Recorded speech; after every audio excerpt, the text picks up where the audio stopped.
Bitkiseli de güzel oldu yani. Evet.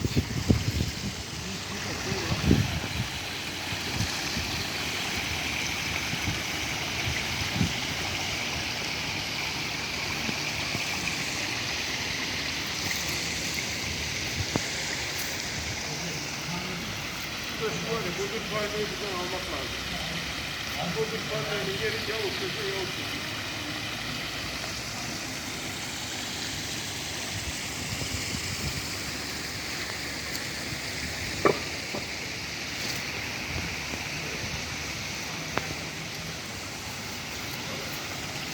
Bana biraz şelale resmi atsana Sayın abi. Nasıl? Müşteri soruyor.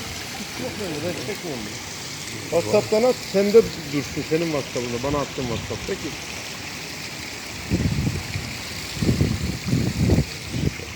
Bunlar çok güzel olur Tayfur abi ya. Evet. Şelaleden.